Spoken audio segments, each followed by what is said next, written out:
Hello friends, welcome to Verma study point. तो चलिए आज हम स्टार्ट करते हैं और आज हम पढ़ने वाले प्रीपोजिशन। प्रीपोजिशन क्या होते हैं और जब इसको हम सेंटेंस में यूज़ करते हैं तो सेंटेंस को और स्टाइलिश बनाया जाता है। तो चलिए आज हम इन्हीं को ही पढ़ेंगे। तो आज हम 3 प्रीपोजिशन पढ़ेंगे जो कि इन, एट, इनटो, इनको डीपली स्टडी करने वाले हैं आज हम। तो सबसे पहले आज हम पढ़ेंगे इन। इनका मतलब होता है मैं के लिए हम यूज़ करते हैं। अब इसके लिए रूल नंबर 1। तो बड़े बड़े नगरों या सिटी एवं देशों के साथ हम इनका यूज़ करेंगे। Example, Mohan lives in Dubai. Mohan Dubai में रहता है। दुबई जो कि एक देश का नाम है, तो इसलिए हमने यहाँ पे इनका यूज़ किया। अब next, she was born in Kerala. वह केरला में पैदा हुई थी। तो केरला एक बड़े नगर यानी कि बड़े स्टेट का नाम है, तो इसलिए हमने यहाँ पे इनका यूज़ किया है। अब रूल नंबर 2, निश्चित स्थान के भीतर किसी वस्तु की स्थिति अवस्था को प्रकट करने के लिए भी हम इनका यूज़ करेंगे। Example, the teacher is in the hall. शिक्षक हॉल में है, जो कि एक स्थिति है। और next, the water is in the जग। पानी जग में है। अब रूल नंबर 3, किसी भी महीने के नाम के पहले महीने आप अच्छे से जानते हैं, जनवरी, फरवरी, मार्च, किसी भी का भी नाम आता है तो उससे पहले हम इनका यूज़ करेंगे। एग्जाम्पल, ही विल कम इन दिसंबर। वह दिसंबर में आएगा। दिसंबर जो कि एक महीने का नाम है, तो इसलिए हमने और इनसे इनका यूज़ किया है दिसंबर से पहले। अब next, was Mohan born in month of जुलाई।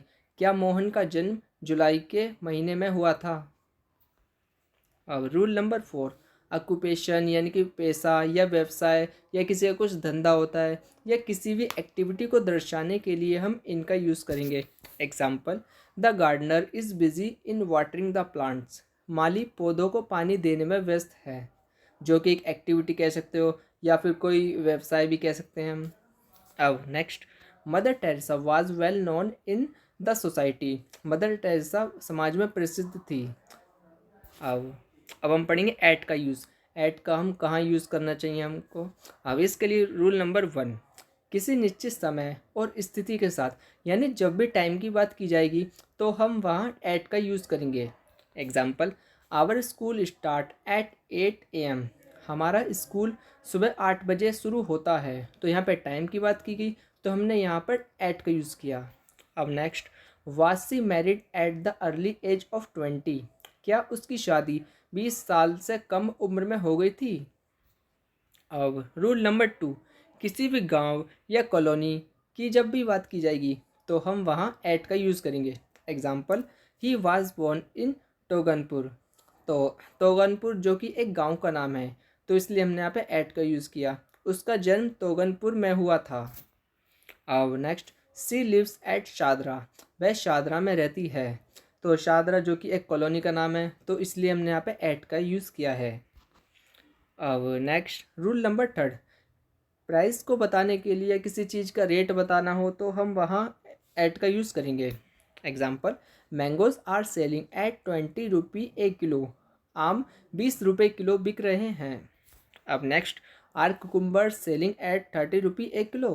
तो क्या खीरे 30 रुपये किलो बिक रहा है। तो यहाँ पे किसी रेट की बात की गई है, तो इसलिए हमने यहाँ पे इट का यूज़ किया है। अब इनटो का यूज़।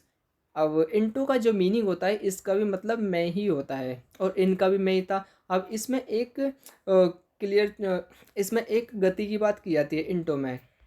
उसको देखते हैं। रूल नंबर 1, जब भी गति या फिर मोशन की बात की जाएगी तो हम इनटू का यूज़ करेंगे। जैसे, मोशन बाहर से भीतर जाने की अवस्था को प्रकट करने के लिए हम इनटू का यूज़ करेंगे। एग्जाम्पल से क्लियर करते हैं। The frog jumped into the pond. मेंढक तालाब में कूद गया, यानी कि मेंढक पहले किसी कॉर्नर यानी किसी कोने पे होगा और फिर उसके बाद वो तालाब में कूद गया, तो गति हुई यानी मोशन हुआ, तो इसलिए हमने यहाँ पे इनटू का यूज़ किया। और next, pour some more tea into my cup. मेरे प्याले में कुछ और चाय डालो। तो इसके लिए हमने यहाँ पे इनटू का यूज़ किया है, क्योंकि मोशन की बात की गई है इस सेंटेंस में। तो थैंक्स फॉर वॉचिंग।